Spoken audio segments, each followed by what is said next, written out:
Azules son 5 lugares del planeta en los que la gente es especialmente longeva.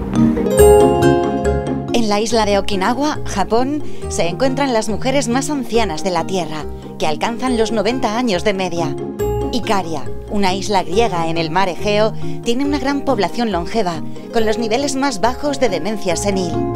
La ciudad de Loma Linda, en California, es el hogar de una comunidad cuya esperanza de vida es 10 años superior a la media en Estados Unidos. La provincia de Ogliastra, en Cerdeña, acoge la mayor concentración de hombres centenarios del mundo, mientras que la segunda está en la península de Nicoya, en Costa Rica. Pero, ¿la longevidad tiene algún secreto? En el aspecto psicológico es muy importante lo que en esa zona azul que hemos comentado denominan Moai. Es un grupo de 5 amigos para siempre, de 5 personas, podía variar, que se cuidan hasta la muerte.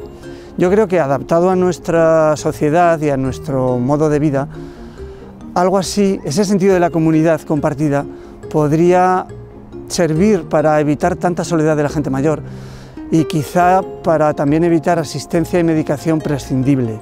Es decir, ese sentido de comunidad, esa parte de consenso en un país que no es muy dado al consenso, seguro que nos ayudará en el arte de envejecer. España, con una esperanza de vida que roza los 83 años, lucha actualmente por el podio de la longevidad mundial. De hecho, según los últimos datos del Instituto Nacional de Estadística, cerca del 20% de la población tiene 65 años o más.